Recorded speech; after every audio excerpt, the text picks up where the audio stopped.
Mutiara Hikmah Official, menyingkap hikmah di balik sunnah.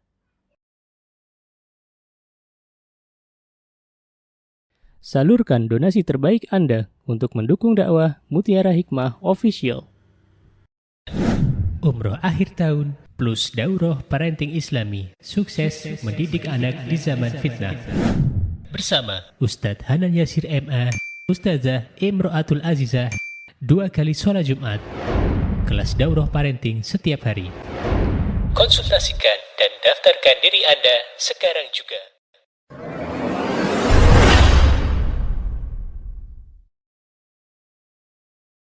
Akhwati fillah rahimani wa rahimakumullah, kita insyaallah akan melanjutkan kajian kita, yaitu kitab Umdatul Mar'ah yang dikarang oleh Syekh Dr. Adil Hasan Yusuf Al-Hamd. Dan hari ini insyaallah kita akan melanjutkan kepada sebuah tema, yakni tema perpisahan di hadis yang ke-79 ya. Baik teman-teman yang saya cintai karena Allah Azza wa Jal, ketahuilah bahwa setiap yang berjumpa pasti akan berpisah.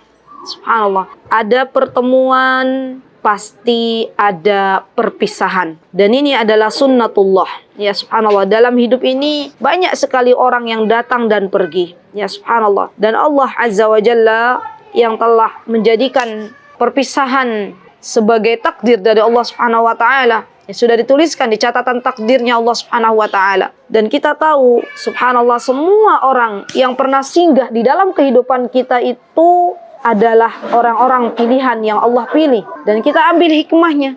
Jadi ketika kita berjumpa dengan seseorang, maka syukurilah ya. Kalau ada yang mengatakan perpisahan itu adalah sesuatu yang berat, maka ada yang mengatakan lebih baik tidak pernah berjumpa.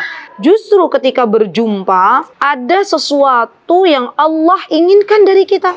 Subhanallah ya akhwat. Saya sering sekali Allah berikan kepada saya rizki berjumpa dengan seseorang yang akhirnya saya tuh belajar banyak dari beliau. Ya subhanallah. Suatu hari saya berjumpa dengan seorang akhwat yang subhanallah ya, fisiknya tidak lagi sempurna ya. Dia adalah seorang akhwat yang spesial, Masya Allah. Namun geloranya, semangatnya untuk menuntut ilmu tidak surut. Dan itu saya kira adalah sebuah rizki dari Allah Subhanahu wa taala yang membuat akhirnya saya berkaca bahwa di manakah dirimu ya, di manakah rasa syukurmu ketika engkau melihat seorang akhwat ya, dari perjumpaan yang sebentar ini ia benar-benar semangat untuk berthalabul ilmi ya subhanallah. Dan ini merupakan rezeki dari Allah Subhanahu wa taala. Jadi ketahuilah wahai saudariku bahwa setiap perjumpaan itu seharusnya kita syukuri, karena pasti Allah itu akan memberikan pelajaran untuk kehidupan kita ya subhanallah. Dan kita ketahui bahwa subhanallah,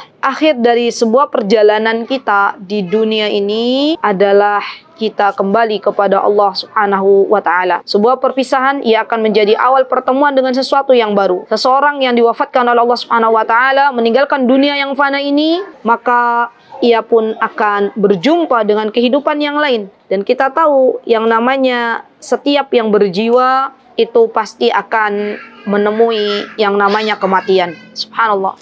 Apa kata Allah Subhanahu wa taala di dalam Al-Qur'an ya akhwat? Allah Subhanahu wa taala berfirman subhanahu, dan ini pengingat untuk diri saya dan juga teman-teman yang saya cintai. Apa kata Allah? A'udzubillahi minasyaitonirrajim. Qul innal mauta alladzi tafirruna minhu fa innahu mulaqikum thumma turadduna ila 'alimil ghaibi wasyahadah fayunabbi'ukum bima kuntum ta'malun.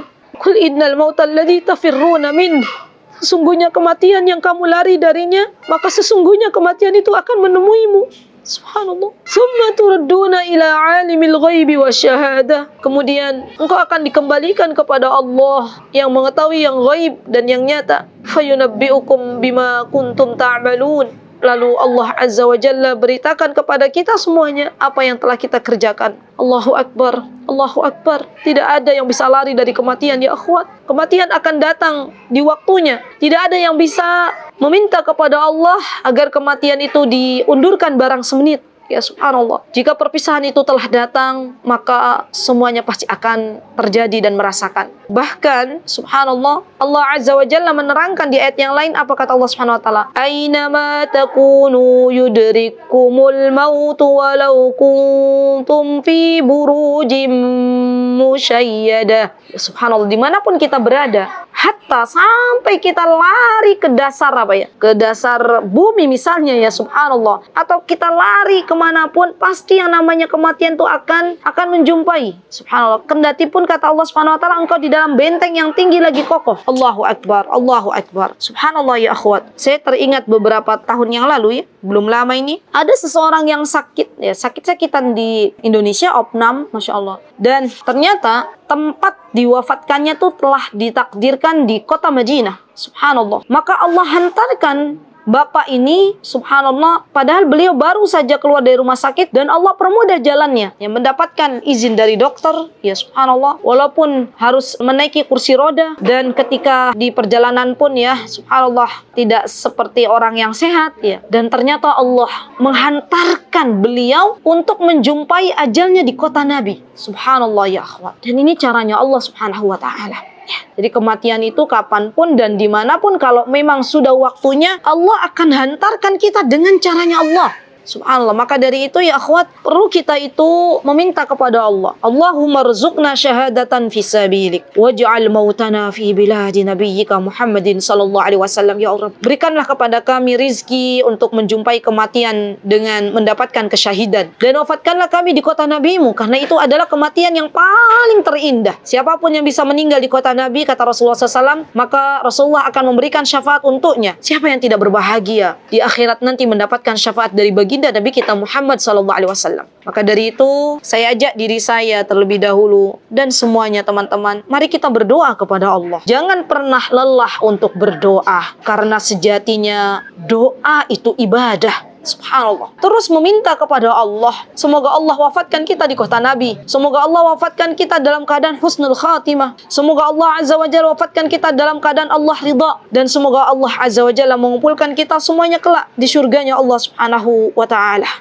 Subhanallah. Dan Allah Subhanahu wa ta'ala yang menekankan kembali bahwa sesungguhnya semua yang hidup itu pasti akan menemui ajal. Apa kata Allah Subhanahu wa ta'ala? Kullu man 'alaiha fan wa yabqa wajhu rabbika dzul jalali wal ikram. Kullu nafsin dha'iqatul maut. Subhanallah. Setiap yang berjiwa pasti akan merasakan kematian ya akhwat. Jadi kematian itu sesuatu yang sudah pasti. Namun banyak di antara kita yang lengah untuk mempersiapkannya. Dan kita tahu bahwa Allah Azza wa Jalla akan mewafatkan seseorang sesuai dengan kebiasaannya. Kalau kita ingin diwafatkan oleh Allah Subhanahu wa taala, ya, sedang dalam keadaan taat kepada Allah Subhanahu wa taala, maka busyra, kabar gembira, kelak Allah akan wafatkan dalam keadaan kita sedang bertakwa kepada Allah Subhanahu wa taala. Baik, akhwati fillah rahimani wa rahimakumullah. Itulah sedikit tentang pengingat untuk diri kita bahwa semua yang ada itu pasti akan berpisah. Akhwati fillah rahimani wa rahimakumullah. Kemudian kita akan memasuki hadis yang ke-79. Ya, baik. Di sini disebutkan oleh Usamah bin Zaid, an Usamah ibnu Zaid, dan kita tahu ya akhwat, Usamah ibnu Zaid maksudnya di sini adalah Usamah bin Zaid, dan Usamah bin Zaid ini adalah seseorang yang dicintai oleh Nabi kita Muhammad sallallahu alaihi wasallam. Ya, beliau putra dari Zaid bin Harithah dan Ummu Aiman, dan beliau terkenal dengan sebutan Hubbur Rasul. Ya, orang yang disayangi oleh Nabi kita Muhammad sallallahu alaihi wasallam. Kalau kita tahu ya akhwat bahwa Rasulullah sallallahu alaihi wasallam dulu ketika memangku Hasan gitu ya, Hasan cucunya Rasulullah sallallahu alaihi wasallam, maka Rasulullah sallallahu alaihi wasallam pun memangku Usamah bin Zaid. Ya, Masya Allah. Jadi benar-benar Rasulullah sallallahu alaihi wasallam itu seseorang yang subhanallah ya, seseorang yang luar biasa ya, Masya Allah. Beliau itu sangat-sangat mencintai Usamah bin Zaid, karena ternyata ya akhwat, kalau kita ketahui siapakah ibunya Usamah bin Zaid, beliau adalah orang yang pernah mengasuh Rasulullah sallallahu alaihi wasallam. Jadi Rasulullah sallallahu alaihi wasallam itu orang yang paling mengerti balas budi. Subhanallah. Ya, beliau paham bahwa dulu yang mengasuh beliau adalah Ummu Aiman. Maka beliau ingin membalas kebaikan Ummu Aiman ketika mengasuh Rasulullah SAW dengan berbuat baik kepada putranya yaitu Usama bin Zaid. Subhanallah. Dan kita tahu ya akhwat bahwa Rasulullah SAW yang memberikan tempat yang spesial untuk Usama bin Zaid. Masya Allah. Sampai-sampai Masya Allah ya akhwat, Rasulullah SAW tuh mengangkat Usamah ibnu Zaid ini untuk menjadi panglima perang. Ya subhanallah. Jadi dulu waktu terjadi peperangan menghadapi pasukan Romawi, ya, maka Rasulullah SAW mengangkat Usamah bin Zaid ini menjadi seorang pemimpin. Ya. Dan pada waktu itu ya akhwat, ada beberapa sahabat yang meragukan kepemimpinannya, seperti Umar bin Khattab radhiyallahu anhu, termasuk beliau adalah seseorang yang yang meragukan kepemimpinan Usamah bin Zaid. Ya. Dan subhanallah, Rasulullah SAW menegaskan kepada para sahabatnya radhiyallahu anhum jami'an. Kata beliau, apakah kalian masih meragukan kepemimpinan ayahnya Usamah yaitu Zaid ibn al-Harithah? Yang mana kita tahu Zaid ini ya akhwat, ya kalau kita belajar tentang sirah, bahwa Zaid ini dulu asalnya adalah budaknya Khadijah. Kemudian diberikan kepada Rasulullah SAW. Dan Rasulullah SAW menyayangi Zaid seperti anaknya beliau sendiri. Beliau mengangkat Zaid ini seperti putranya sendiri. Bahkan orang-orang mengatakan setelah Zaid dimerdekakan oleh Nabi kita Muhammad SAW, orang-orang mengatakan Zaid ini putranya Muhammad. Kemudian datang wahyu. Jadi satu-satunya sahabat yang namanya ada di dalam Al-Quran adalah bapaknya Usamah, yaitu Zaid bin Harithah. Ya, coba cari PR ya. Cari ya akhwat, sahabat ya yang namanya ada dalam Al-Quran. Pasti teman-teman akan ketemu nanti nama Zaid ya. Jadi Zaid ini adalah satu-satunya nama sahabat yang disejarahkan ya oleh Allah Subhanahu wa taala dalam Al-Qur'an. Subhanallah. Kemudian Zaid dinikahkan oleh Rasulullah SAW waktu itu dengan Zainab binti Jahash. Ya, coba teman-teman pelajari itu. Masya Allah, luar biasa ya, Masya Allah. Dan ternyata karena tidak satu kufu, akhirnya rumah tangga mereka tidak bertahan dan sampailah kepada perpisahan di antara mereka. Dan akhirnya Allah menggantikan ya Zainab binti Jahash ini memiliki Rasulullah SAW. Nah ini bapaknya Zaid. Jadi Zaid ini juga adalah seorang yang biasa memimpin gitu ya. Maka nggak heran kalau Usama bin Zaid juga seorang pemimpin karena buah tidak jatuh jauh dari pohonnya. Jadi Usama ini waktu memimpin pasukan Romawi ya akhwat, usianya masih muda ya, masih 15 tahun. Dan ketahuilah bahwa subhanallah ini perlu diperhatikan bahwa yang namanya anak laki-laki ketika usianya 15 tahun, dia harus sudah siap memimpin. Dia harus sudah siap mencari nafkah. Ya, lihat bagaimana Rasulullah SAW memberikan amanah kepada Usama bin Zaid di usianya 15 tahun untuk menjadi seorang pemimpin. Jadi sejatinya ya akhwat, ya, pendidikan yang kita berikan kepada anak laki-laki sebelum dia usia 15 tahun, berarti usia 12 tahun, usia 11 tahun, 13, 14, ya, itu harus benar-benar kita siapkan mereka menjadi seorang pemimpin. Ya, dan ini yang dinamakan dengan seorang pemuda. Ya, jadi dalam Islam itu sejatinya nggak ada yang namanya remaja, adanya pemuda. Ya. Dan subhanallah ya akhwat, ya, ketika orang tua belajar kembali tentang pengasuhan, ya, dan melihat kembali sejarah bahwa Rasulullah SAW ya memberikan amanah kepada Usama bin Zaid di usianya 15 tahun untuk memimpin pasukan yang akan menyerang Romawi, dan itu pasukannya cukup besar ya akhwat, subhanallah. Dan kita tahu yang namanya Romawi itu kerajaan yang militernya itu kuat ya. Namun Rasulullah SAW beliau subhanallah sangat mempercayai ya Usama bin Zaid, subhanallah.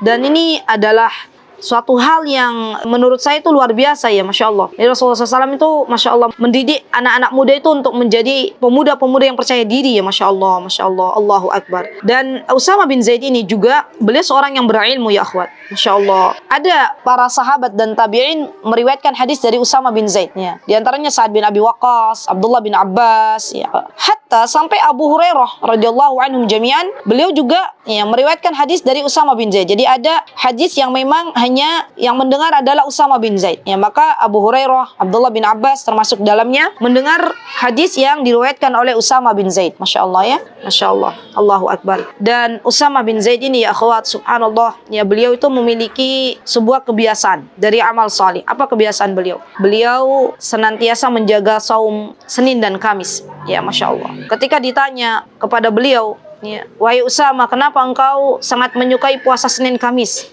Ya. Padahal engkau sudah tua. Jadi beliau tuh benar-benar istiqomah gitu untuk menjaga puasa Senin Kamis. Maka apa kata Usama bin Zaid? Kata Usama bin Zaid, sesungguhnya saya melihat Rasulullah SAW terbiasa puasa di hari Senin dan Kamis. Karena sesungguhnya amalan-amalan hamba, kata Usama bin Zaid, Rasulullah mengatakan amalan-amalan hamba diangkat pada hari Senin dan Kamis. Jadi hari ini adalah hari diangkatnya amalan kita ya akhwat. Maka bagi siapapun yang dimudahkan untuk berpuasa di hari ini, kabar gembira, semoga ketika amalan itu diangkat oleh Allah Subhanahu wa taala ke atas langit, semoga kita dalam keadaan sedang berpuasa ya. Baik. Nah, jadi pesan saya masih panjang, sirahnya Usama bin Zaid masih panjang. Jadi pesan saya kepada ibu-ibu semua di sini terutama, mohon untuk berkisah ya kepada putra-putra tercintanya, terutama yang punya anak laki-laki ya, sebelum tidur itu ibunya berkisah. Siapa yang diangkat kisahnya diantaranya adalah Usama bin Zaid. Ya, Usama bin Zaid, bagus sekali kisahnya beliau, masya Allah. Baik, kemudian apa kata Usama? An Usama bin Zaid. Kata Usama bin Zaid, qala, beliau berkata, berarti ini hadis diriwayatkan oleh Usama bin Zaid. Kata beliau, arsalati ibnatun Nabi sallallahu alaihi wasallam ilai. Ya, putri Nabi kita sallallahu alaihi wasallam mengirim utusan kepada beliau. Ya, yang dimaksud putri di sini, ya akhwat, ya ketika saya membaca syarahnya, yang dimaksud putrinya Rasulullah SAW, yang dimaksud di hadis ini adalah Zainab. Zainab putri Nabi kita Muhammad sallallahu alaihi wasallam. Ya, sebagaimana kita tahu, Rasulullah sallallahu alaihi wasallam memiliki berapa putri?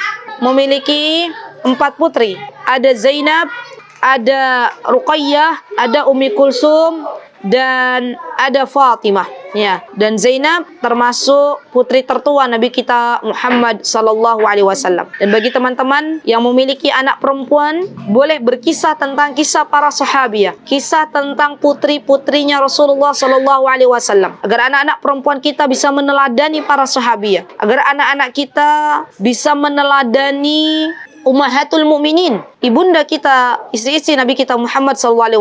Jadi Zainab ini adalah putri dari Rasulullah SAW, dari istri beliau yang bernama Khadijah binti Khuwailid. Ya. Dan Zainab lahir ya akhwat 10 tahun sebelum Nabi kita Muhammad SAW diangkat menjadi Nabi. Ya. Kita tahu Rasulullah SAW diangkat menjadi Nabi usia 40. Nah 10 tahun sebelum beliau diangkat menjadi Nabi, maka ketika itu Allah Azza wa Jalla memberikan hadiah pada Rasulullah SAW seorang anak. Berarti kalau kita tarik lagi, maka Rasulullah SAW ketika menikah dengan Khadijah ya akhwat, itu tidak langsung gitu ya diberikan momongan, iya enggak? Kan Rasulullah SAW menikah 25 tuh, iya enggak akhwat? Nah sedangkan tadi Zainab dilahirkan 10 tahun sebelum Rasulullah diangkat menjadi seorang Nabi. 40 dikurangi 10, 30. Berarti ketika Rasulullah SAW usianya 30 tahun, baru Rasulullah SAW diberikan buah hati gitu loh. Maka bagi siapapun yang saat ini sedang menantikan buah hati, bersabarlah. Bersabarlah. Nabi kita Muhammad SAW juga pernah mengalaminya. Jadi Rasulullah SAW waktu menikah dengan ibunda Khadijah belum langsung diberikan seorang anak. Ya, harus menunggu 5 tahun. Baru kemudian Allah Subhanahu Wa Taala memberikan kepada beliau Zainab. Masya Allah ya. Jadi semoga Allah Subhanahu Wa Taala memberikan kepada jamaah yang hadir semuanya yang belum memiliki momongan, semoga Allah Azza wa Jalla berikan momongan. Dan teruslah berdoa kepada Allah Subhanahu Wa Taala. Jangan pernah berputus asa dari meminta kepada Allah Subhanahu Wa Taala. Subhanallah ya akhwat, subhanallah, Zainab ini, subhanallah, beliau menikah dengan sepupunya, ya, dengan Abul As, ya, Abul As bin Rabi'. Dan Abul As ini putranya Halah binti Khuwailid. Halah binti Khuwailid ini adiknya Khadijah, nyambung nggak? Adik Khadijah sama Halah kakak beradik. Halah punya anak Abul As, Khadijah punya anak Zainab. Nah, anak dari masing-masing kakak beradik ini dinikahkan. Berarti sepupu kan ya? Ya. Subhanallah. Dan Zainab ini teman-teman, kalau kita pelajari tentang sirahnya Zainab putri Rasulullah SAW, beliau itu termasuk seorang sahabiah wanita yang setia kepada suaminya. Allahu Akbar. Subhanallah ya akhwat. Jadi benar-benar ya Masya Allah, sebenarnya kita sebagai seorang istri, sebagai seorang muslimah, yang menjadi idola kita itu para sahabiah gitu. Kenapa? Karena sudah lengkap tuh, paket komplit ya, kalau kita bilang itu sudah paket komplit. Kita belajar aja kisah-kisah sahabiah, maka kita akan banyak mengambil pelajaran dari kehidupan mereka. Masya Allah. Jadi Zainab itu subhanallah ya akhwat, beliau itu ketika Abul As ya belum mau masuk Islam, dia masih bersikukuh dengan agama yang dipegang oleh nenek moyangnya, Ya akhirnya terjadilah ya perpisahan. Lihat, jadi Zainab itu awal diuji oleh Allah dengan suami yang belum mau masuk Islam, ya akhwat. Padahal beliau mencintai suaminya, tapi akhirnya beliau harus berpisah. Lihat, setiap yang berjumpa pasti akan berpisah, dan Zainab harus berpisah dengan suaminya. Zainab lebih memilih Allah dan Rasulnya. Maka ketika akhirnya harus berpisah, Zainab pun ridho dengan keputusan Allah Subhanahu wa taala. Ya, Zainab pun ridho dengan keputusan Allah Azza wa Jalla, dan akhirnya Zainab pun berpisah, ya akhwat, dari suami yang tercintanya yaitu Abul As. Subhanallah, Allahu Akbar. Namun ketika itu Zainab ya tidak langsung menikah. Ya Zainab sebenarnya masih cinta dengan Abul As. Ya Masya Allah. Dan subhanallah ya akhwat, ya Allah tuh maha tahu ya, kecintaan seorang istri kepada suaminya, ya Masya Allah, Masya Allah. Dan ketika terjadi perang Badar,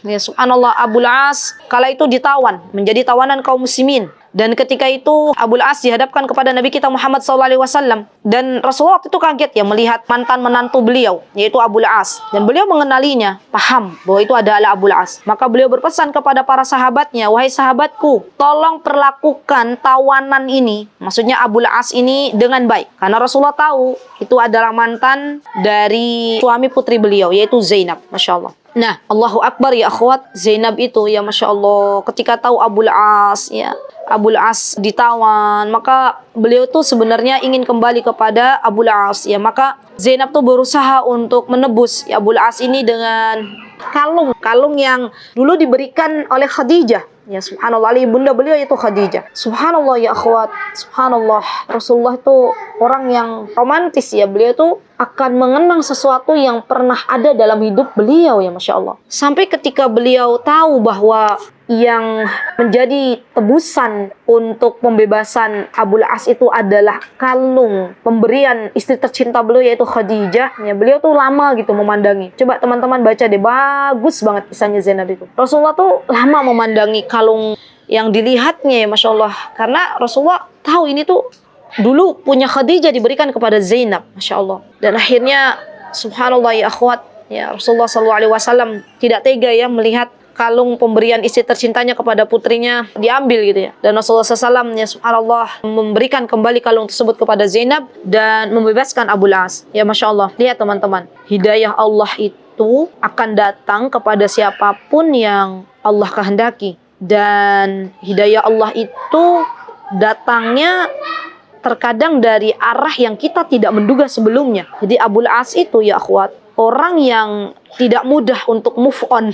Jadi beliau tuh kalau sudah cinta dengan agama nenek moyangnya tuh ya cinta, ya Masya Allah. Namun ternyata setelah hidayah Allah itu menyapa, subhanallah, akhirnya ya akhwat, endingnya ya, akhirnya Abul As Masya Allah mengakui bahwa Nabi kita Muhammad SAW adalah seorang Rasul. Ya subhanallah. Jadi Abul As bisa kembali lagi untuk Zainab, ya Masya Allah, Masya Allah, Allahu Akbar. Jadi subhanallah, terkadang ya akhwat, yang namanya hidayah itu didapatkan dari seseorang karena melihat teladan yang baik, ya, akhlak yang baik. Jadi kita hendaklah memberikan teladan yang baik bagi sesama. Bisa jadi Allah berikan hidayah kepada seseorang karena melihat akhlak kita, melihat kemuliaan Islam, melihat bagaimana Rasulullah SAW memuliakan Abul As, bagaimana melihat Zainab yang waktu itu sudah masuk Islam tetap ingin berbuat baik kepada Abul As, ya subhanallah. Dan akhirnya Abul As biidnillahi ta'ala kembali lagi ke pangkuannya Zainab, subhanallah. Baik, nah suatu hari ya akhwat, Allah mentakdirkan Zainab harus berpisah dengan putra tercinta beliau. Apa di sini disebutkan? Ketika Usamah ya diutus oleh Zainab, putrinya Rasulullah SAW, mendatangi Rasulullah SAW, maka kemudian ya Usamah menjelaskan kepada Nabi kita Muhammad SAW, ya Rasulullah SAW, ya ini adalah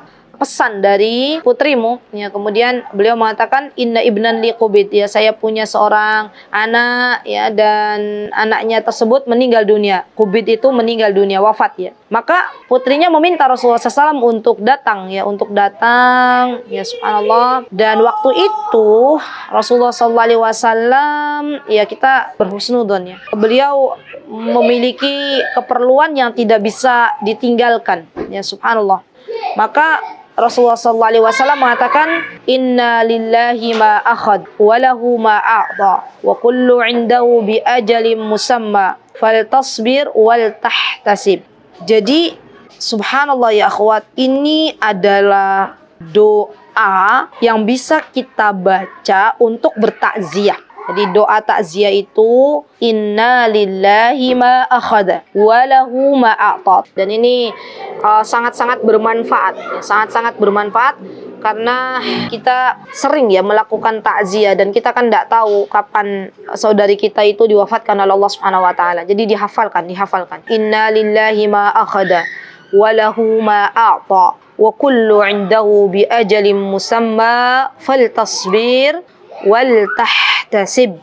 Ya subhanallah. Apa artinya inna lillahi ma akhad? Sesungguhnya milik Allah lah apa yang telah Allah ambil. Walahu ma a'ta, dan milik Allah pula apa yang Allah berikan. Wa kullu indahu bi ajalin musamma, dan segala sesuatu yang ada di sisi Allah sudah ditetapkan ajalnya. Fal tasbir, hendaklah engkau bersabar. Wal tahtasib, dan mengharap pahala dari Allah Subhanahu wa taala. Subhanallah. Dan ini doa takziah ya akhwat, ya perlu kita hafalkan. Jadi kalau kita mau takziah ya, itu harus tahu adabnya dulu ya akhwat. Nah, jadi jangan sampai kita takziah kita tidak tahu adabnya. Ya, kita membaca doa ini, dan doa ini adalah doa yang diajarkan oleh Nabi kita Muhammad sallallahu alaihi wasallam. Ya subhanallah. Kemudian di antara adabnya ya akhwat, ya kita tidak boleh ketika bertakziah misalnya ikut meratap gitu ya. Karena ini adalah tradisi jahiliyah yang kita tidak boleh untuk meniru-niru mereka. Ya subhanallah.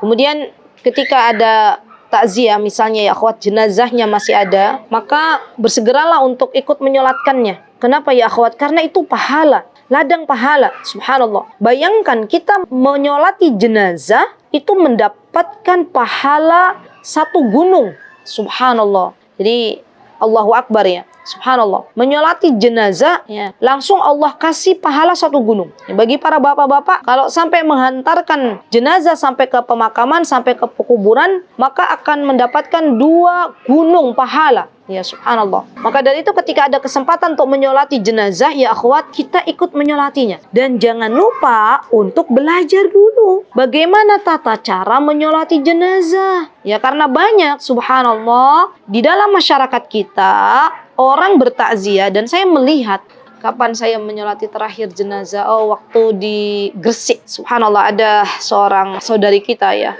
jamaah. Waktu itu saya di Gresik ya, kemudian ya Allah Azza wa Jalla mewafatkan ibunda beliau. Semoga Allah Azza wa Jalla merahmati ibunda beliau. Allahumma ighfir laha warhamha wa'afiha wa'fu anha wa akrim nuzulaha wa wasi' madkhalaha waj'al qabraha rawdah min radhatil jannah. Saya bersaksi bahwa putri beliau seorang yang salihah, seorang yang sangat mencintai ibunya. Dan saya bersaksi ketika ibunya beliau berada dalam keadaan koma, putrinya menunggunya di rumah sakit. Semoga Allah Azza wa Jalla menjadikan putri-putri beliau anak-anak yang salihah yang bisa berbakti kepada kedua orang tuanya. Jadi waktu itu saya melihat subhanallah ada banyak orang bertakziah, terutama ibu-ibu. Dan waktu itu saya lihat subhanallah tidak semua ikut salat ya Masya Allah. Bahkan bukan hanya di Gresik, di mana-mana. Saya banyak melihat ibu-ibu itu terutama ya datang bertakziah, tapi subhanallah tidak ikut menyolati jenazah. Dan ini bagian dari kerugian. Di depan sudah ada pahala gitu. Namun kenapa dilewatkan begitu saja? Ya, jadi di antara tugas kita ya akhwat adalah belajar kembali bagaimana tata cara sholat jenazah. Untuk apa kita belajar? Agar ketika ada yang meninggal dunia kita bisa menyolatinya. Dan itu pahala akan kembali kepada diri kita, bukan kepada mayit. Yang akan kembali kepada mayit adalah doa-doa terbaik kita. Dan saat itu mayit membutuhkan doa dari orang hidup. Subhanallah. Nah, jadi ini PR bersama ya, bahwa belajar sholat jenazah itu sebuah hal yang menurut saya kita prioritaskan. Kenapa? Karena di dalamnya ada pahala yang sangat luar biasa ya. Dan pelajarilah sholat jenazah dari tata cara Nabi kita Muhammad SAW menyolati jenazah. Baik, itu ya akhwat ya. Jadi kalau mau takziah, kalau mayitnya masih ada, jenazahnya masih ada, maka kita ikut menyolatinya. Kalau sudah tidak ada, ya maka kita cukup untuk takziah kepada tuan rumah dan mendoakan untuk mayit. Ya Masya Allah. Baik. Kemudian ya akhwat, ya di sini saya lanjutkan lagi hadisnya. Di sini dikatakan, fa arsalat ilaihi tuqsimu alaihi la yatinaha. Ya, Rasulullah SAW waktu itu nggak langsung datang. Ya, maka putrinya beliau Zainab mengirim kembali utusan dan berharap ya Rasulullah SAW mendatangi. Ya, Masya Allah. Faqama ma'ahu Sa'd bin Ubadah. Ya, maka ketika itu Rasulullah SAW akhirnya datang. Siapa bersama beliau? Ada Sa'ad bin Ubadah, wa Mu'ad bin Jabal, ada Mu'ad bin Jabal, ada Ubay bin Ka'ab, ada juga Zaid bin Thabit. Masya Allah, ini orang-orang yang mulia ya akhwat. Dicatat ya, judul berkisah untuk anak-anak gitu ya, untuk anak-anak saya misalnya. Ada Sa'ad bin Ubadah. Ya, dan kita tahu subhanallah ya akhwat bahwa setiap sahabat Rasulullah SAW itu mereka memiliki kelebihan ya, dan mereka itu kalau kita lihat dari siro-siro mereka, maka biasanya mereka itu memiliki amalan yang mereka unggulkan subhanallah. Dan subhanallah di antara amalannya Sa'ad bin Ubadah di antaranya ya akhwat, dan ini subhanallah ya menjadi hal yang patut kita renungi bersama ya, bahwa sejatinya kita itu sebenarnya punya amalan yang kita bisa istiqomahkan gitu. Jadi Sa'ad bin Ubadah ini amalannya beliau biasa membawakan sebuah makanan yang biasanya sarid. Sarid itu teman-teman roti yang dicampur dengan kuah daging. Wah, itu enak banget, lezatnya luar biasa, Masya Allah. Dan itu makanan ini ya, makanan favorit orang-orang Arab tuh sarid namanya. Nah dulu tuh Sa'ad tuh biasa gitu membawa makanan ini untuk Nabi kita Muhammad SAW. Subhanallah. Dan subhanallah ya akhwat, kita tidak akan pernah tahu ya amal apa yang bisa mengantarkan kita ke surganya Allah Subhanahu wa taala. Kemudian Sa'ad juga ya akhwat, beliau itu seorang yang sangat-sangat pencemburu. Pencemburu ketika agamanya Allah dilecehkan. Ya Masya Allah. Dan Sa'ad ya subhanallah seorang yang sangat luar biasa peduli dengan para sahabat-sahabatnya. Itulah Sa'ad bin Ubadah. Masya Allah ya akhwat. Maka dari itu Sa'ad bin Ubadah ini ya orang yang dicintai oleh Nabi kita Muhammad SAW.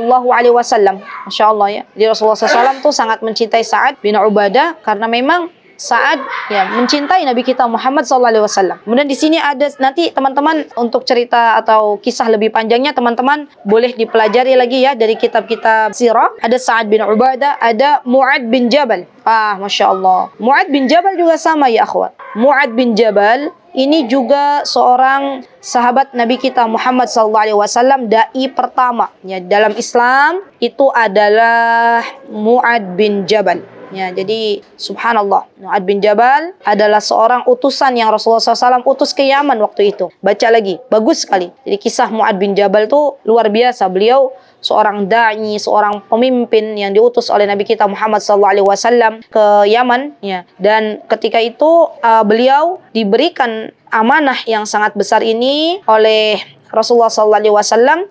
Dan beliau ya alhamdulillah seorang yang sangat taat kepada Allah dan Rasulnya ya, maka dari itu Mu'ad bin Jabal ketika beliau dikirim oleh Rasulullah SAW beliau sangat senang ya Masya Allah. Bahkan Masya Allah ya, Mu'ad bin Jabal ini orang yang dicintai oleh Rasulullah SAW. Pernah suatu hari Rasulullah SAW membonceng ya Mu'ad bin Jabal dan beliau mengatakan, ya Mu'ad, wallahi inni la uhibbuk. Wahai Mu'ad, demi Allah sesungguhnya aku mencintaimu. Wallahi inni la uhibbuk. Subhanallah ya akhwat. Lihat, Rasulullah mencintai Mu'ad. Kalau kita mencintai Rasulullah, belum tentu Rasulullah mencintai kita. Tapi ini loh, Rasulullah tuh mencintai Mu'ad. Ya subhanallah, mencintai Mu'ad. Artinya, subhanallah, ia memiliki keutamaan gitu di sisi Rasulullah SAW. Dan ada ya akhwat, ya subhanallah ini wasiat, ya wasiat dari Rasulullah SAW yang disampaikan kepada Mu'ad. Ya, saya ingin menyampaikan agar semoga kita bisa istiqomah menjalankannya. Apa kata Rasulullah SAW? Ya Mu'ad, inni usik. Ya Mu'ad, saya memberikan wasiat padamu. Apa wasiat Rasulullah yang diberikan kepada Mu'ad? Ya Mu'ad, jangan sampai kau lewatkan untuk membaca di setiap engkau selesai salat. Apa yang dibaca? Allahumma a'inni ala zikrika wa syukrika wa husni ibadati. Ya, jadi ini pesan Rasulullah SAW kepada Mu'ad bin Jabal, ya. Dan itu juga kita baca, ya akhwat. Allahumma a'inni ala dzikrika wa syukrika wa husni ibadati. Masya Allah, ya. Dan ini doa yang sungguh luar biasa, meminta kepada Allah agar diberikan oleh Allah kemampuan untuk tetap mengingat Allah Subhanahu wa taala. Baik, kemudian di sini siapakah sahabat yang disebutkan? Ya, artinya kan ketika Rasulullah SAW itu memerintahkan seseorang untuk menemani dalam sebuah perjalanan, biasanya subhanallah yang menemani itu adalah orang-orang yang memang Rasulullah SAW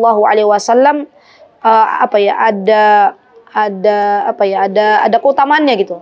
Nah, di sini siapa? Di sini ada Ubay bin Ka'ab. Ya, Ubay bin Ka'ab adalah seorang Ansari, ya akhwat, seorang yang dari Madinah, ya. Beliau juga sahabat mulia, Masya Allah.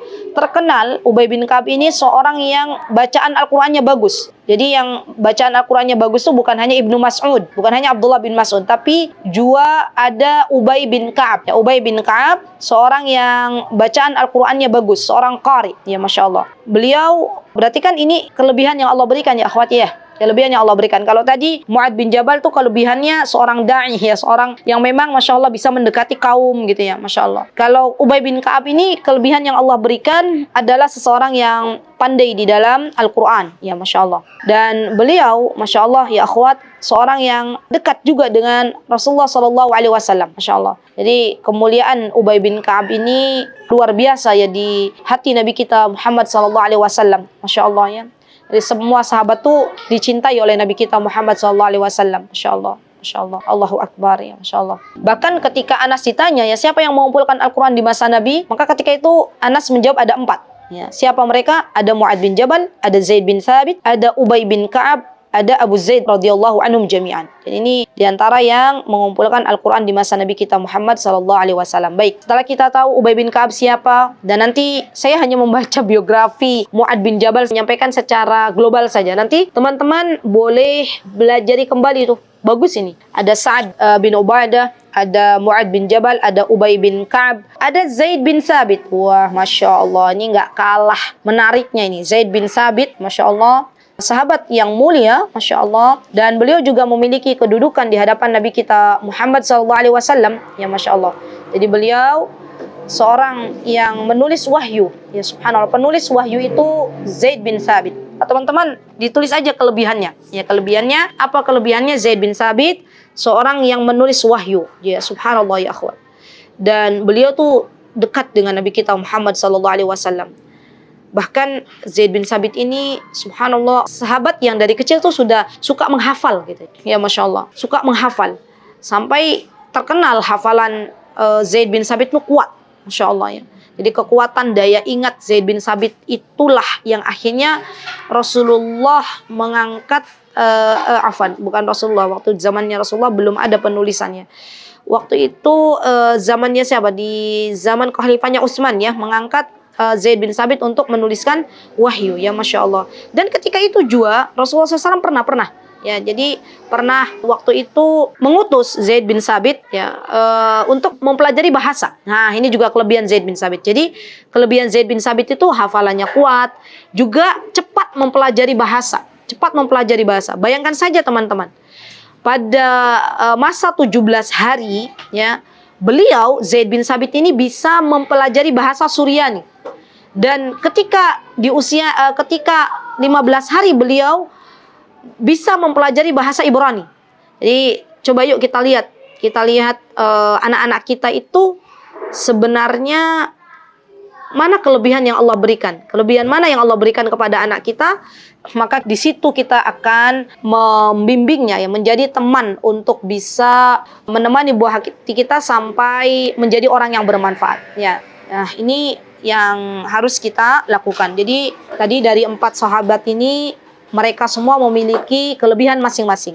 Ya, baik. Nah, kemudian di sini farufi'a ila Rasulullah SAW as-sabi. Ya, kemudian jenazah itu diangkat di hadapan Rasulullah SAW. Ya akhwat, Allahu Akbar, ya. Dan beliau bersedih. Kemudian Rasulullah SAW sampai akhirnya fafadat aina. Ya subhanallah, Rasulullah meneteskan air mata. Ya, sedih karena harus berpisah, ya.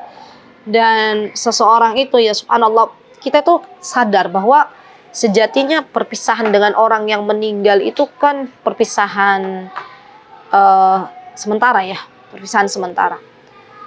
Namun yang namanya berpisah dengan orang yang telah sekian lama bersama kita misalnya, itu adalah sebuah kesedihan yang luar biasa. Ya, Masya Allah. Dan Rasulullah SAW terkenal seorang yang sangat-sangat penyayang. Maka tak heran ketika Rasulullah SAW akhirnya meneteskan air mata. Ya. Dan ketika itu Sa'ad bin Ubadah bertanya kepada Rasulullah SAW, "Ya Rasulullah, mahaza?" "Ya Rasulullah, kenapa engkau menangis?" Gitu ya. Masya Allah, ini perhatian yang sangat luar biasa ya Sa'ad. Apa kata Rasulullah SAW? "Hadihi rahmah." Wahai Sa'ad, ya, ini tuh rahmat dari Allah Azza wa Jalla. Ja'alahallahu fi qulubi ibadihi. Ya subhanallah. Allah akan merahmati para hambanya. Ya subhanallah. Dan Allah ini jadikan sebagai fitrah bagi seorang hamba ketika berpisah pasti akan menangis.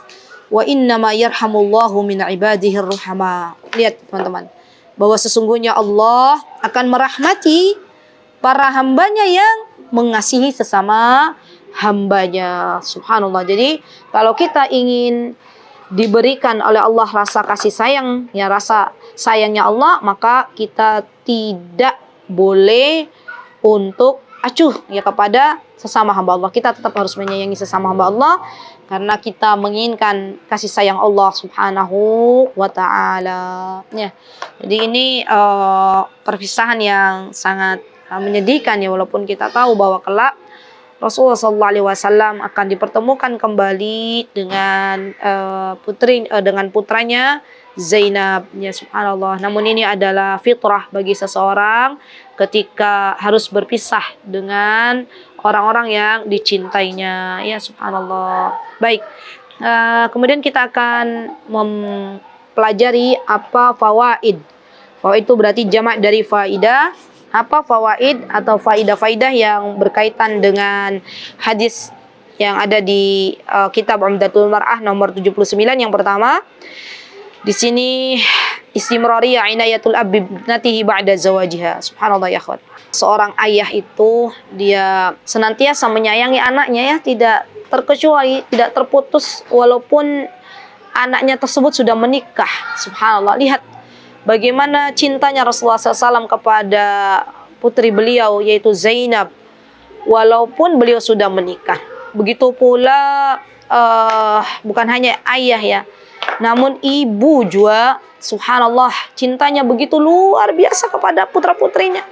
Walaupun tahu anak-anaknya sudah menikah, tapi cintanya itu luar biasa begitu dalam. Baru tadi pagi ya akhwat, subhanallah saya diberikan pelajaran oleh Allah Subhanahu wa taala. Saya berjumpa dengan seorang Libya, saudari kita ya di Masjid Al-Hidayah Purwasari, dan waktu itu bukan perjumpaan saya pertama, ini yang kedua kalinya. Dan ketika saya berkisah kepada jamaah tadi di Masjid Al-Hidayah Purwasari ya, kajian Majelis Taklim KUY Komunitas Ummahat Yogyakarta. Waktu itu saya berkisah tentang kapan saya berjumpa dengan Libya ini. Ya, jadi saya menceritakan bahwa waktu itu saya nggak sengaja untuk membuat beliau sedih gitu. Saya hanya bercerita, saya itu awal mulanya bukan berjumpa dengan beliau, tapi berjumpa dengan ibunya beliau, ya orang Libya asli di Masjidil Haram. Waktu itu saya ingat betul, ya Ramadan. Jadi kami salat berdampingan ya waktu itu ya Ayus. Dia salat dekat dengan kami, dan waktu itu ibunya beliau kami melihat bersama cucunya, bersama putrinya beliau. Ketika melihat kami tuh, beliau tuh langsung tanya begini, "Kamu dari Jogja?" gitu ya. "Ente min Jogja." Saya langsung kaget. Kami belum kenalan, tapi beliau tanya. Ternyata yang dimaksud beliau tuh setiap kali ketemu sama orang Indonesia tuh beliau tanya, "Apakah kamu dari Jogja? Apakah kamu dari Jogja?" Masya Allah, Allah tuh maha baik ya. Dan betul, ternyata saya dari Jogja, Masya Allah. Kemudian beliau mengatakan bahwa putri saya di Jogja sekarang lagi belajar, dan saya ingin menitipkan sesuatu untuk putri saya, ya Masya Allah. Subhanallah ya akhwat. Waktu saya cerita itu di Masjid Al-Hidayah, saya melihat putri beliau yang ada di samping saya itu menangis terseduh-seduh. Subhanallah. Saya katakan subhanallah, yang namanya ibu ya, subhanallah, ketika lama tidak berjumpa dengan putrinya sedih, pengen memberikan yang terbaik untuk putrinya. Begitu pula seorang putri ketika harus berpisah jarak dekat dengan ibunya yang jauh, beliau pun bersedih. Masya Allah, Masya Allah. Jadi ini ya akhwat, ya, ingat bahwa yang namanya orang tua sampai kapanpun pasti akan menyayangi anak-anaknya, ya. Dan kita ucapkan jazahumallahu khaira kepada seluruh orang tua ya, yang telah memberikan kebaikan untuk kita bersama. Masya Allah, hanya surga firdaus tertinggi yang akan Allah berikannya sebagai balasan dari kebaikan mereka kepada kita. Allahumma firli wali walidayya warhamhuma kama rabbayani saghira. Allahumma ighfir lana Allahumma ighfir lana wali walidaina warhamhuma kama rabbayani saghara, kama rabbawna saghara. Ya subhanallah. Baik, yang kedua, di sini ahamiyatu tarbiyatul mar'a 'ala sabr wa 'adamul jazz 'inda hululil masaib. Masya Allah, di sini ada pentingnya untuk seorang perempuan dididik agar lebih sabar lagi ketika menghadapi sebuah musibah. Ya Masya Allah. Kemudian yang ketiga, next Mbak, minta tolong dikeataskan. Baik. Yang ketiga, al-buka al-munafi lis-sabr huwa al-buka bi sautin mashub bin niyaha amma dum'ul 'ain wa huznul qalb fala iskala fi. Bahwa yang namanya tangisan yang tidak diperbolehkan tuh ketika masuk di niyaha. Tangisan yang dia sambil menampar-nampar gitu ya, sambil merobek-robek baju, itu yang tidak diperbolehkan. Kalau hanya sekedar tetesan air mata menetes ya, tanda hati kita sedih, maka itu tidak mengapa. Ya, itu tidak mengapa. Fala iskala fi. Kemudian yang ilhaul mar'a fi talabil khair wal fadl amrun mahmud. Ya Masya Allah, bahwa seorang perempuan yang dia meminta kebaikan ya, dan ini adalah sebuah keutamaan, dan ini adalah sebuah hal yang mahmud, yang terpuji. Masya Allah. Baik, kemudian yang kelima, da'a Rasulullah liman sabarat fi hadzal bab rahmah wa hiya da'watun 'azimah min nabiyina ali afdhalus salatu wa atimmus taslim. Dan doanya Rasulullah SAW kepada siapapun yang bersabar ya dalam bab ini itu sebagai rasa sayang beliau, dan ini adalah hal yang besar, yang begitu mulia dari Nabi kita Muhammad sallallahu alaihi wasallam. Baik Mbak, apunten afwan, ada nomor 6-nya buatan. Kalau tidak ada berarti cukup nomor 5 ya. Oh alhamdulillah ada. Baik. Jazakillah khair Mbak Isti, Mbak Atun, zawajukumallahu birajulin salih. Semoga Allah Azza wa Jalla memberikan kepada kalian berdua pasangan hidup yang salih. Amin, Allahumma amin. Baik teman-teman, alhamdulillah wa syukurillah atas pertolongan Allah. Kita sudah menyelesaikan hadis yang ke-79, dan semoga Allah Azza wa Jalla memberikan kepada kita kemampuan untuk bisa terus duduk di majlis ilmu sampai Allah wafatkan kita semuanya. Jazakumullahu khairan, barakallahu fikunna jami'an. Aqulu qouli hadza wastaghfirullah li wa lakum wa akhiru da'wana alhamdulillahi rabbil alamin. Wassalamualaikum warahmatullahi wabarakatuh. Mutiara Hikmah Official, menyingkap hikmah di balik sunnah.